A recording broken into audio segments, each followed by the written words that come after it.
Hello Year 10. It was really nice to see some of you in school this week, and if you didn't see me, hopefully you saw somebody else who was teaching you history.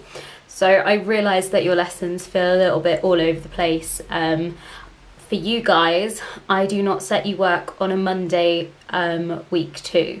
So we would usually have a lesson then, but I don't set work then, just so you can have time to catch up with anything that you missed on Show My Homework from being in school. Okay, so actually you're getting 4 lessons a fortnight instead of 5 at the moment.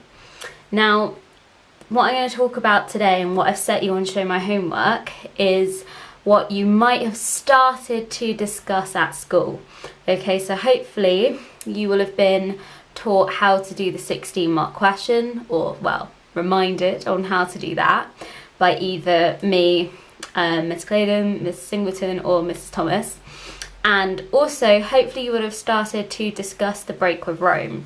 Now, that is the work that you are going to be set this week, and hopefully you will have done your 60-mark question. If not, on Monday, use the time to do that. I really need those marks in.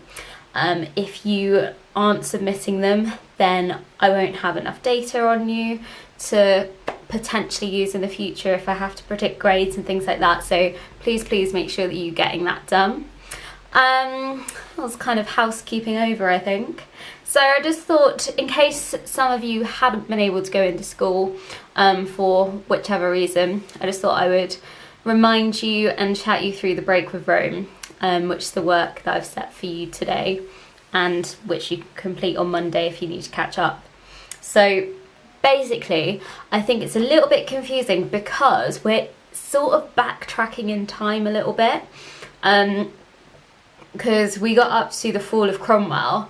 Now, this is going on simultaneously. These changes in the break with Rome, they are going on sort of at the same time that Cromwell was falling from power.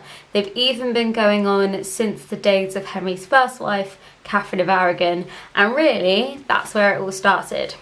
So, hopefully in school you will have discussed the differences between the Catholic faith and the Protestant faith.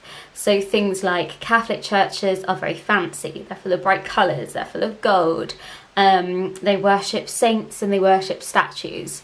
Whereas in a Protestant church it's much plainer, much simpler decoration. They believe the only reason really you should be going to church is to worship God and no saints, nobody else. Also things like transubstantiation.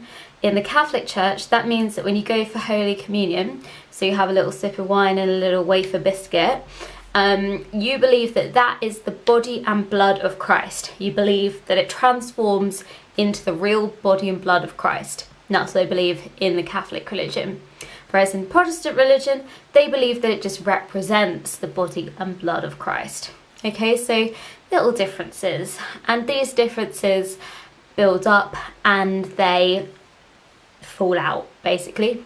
Now the big problem, which Henry finds, and the main reason why he breaks away from the Catholic Church, is because Catholics aren't allowed to get divorced.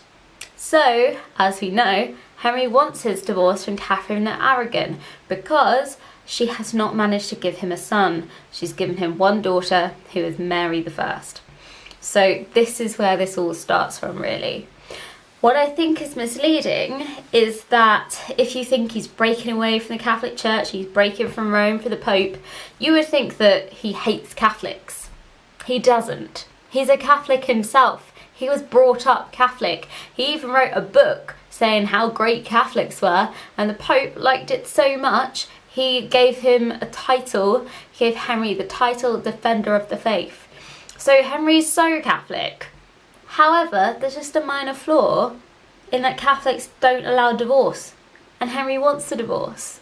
So that's the main reason for the break with Rome. He steps away from the Catholic Church, creates himself as the head of the church, and decrees that England shall not be ruled by outside influences like the Pope in Rome.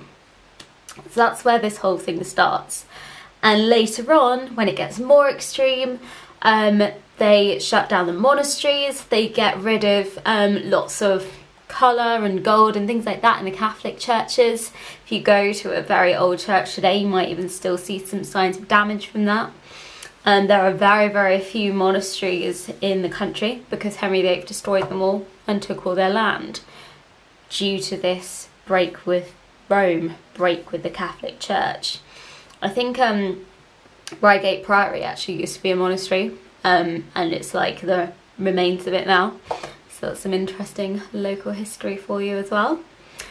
So hopefully that is a little bit clearer and a little bit clearer about what you need to be doing when, because I was getting some people saying they couldn't do work because they were in school, stuff like that. Basically, I'm not sending you work on Monday, so you can use that time to catch up. Well done, and thank you very, very much to the people that have sent me in your 16 mark questions. I'm going to start marking those tomorrow. So, like I said, Monday, please, please, please submit those in, and the break with Rome is yours to do on Monday as well. Okay, look forward to seeing you at school in the next couple of weeks. Bye!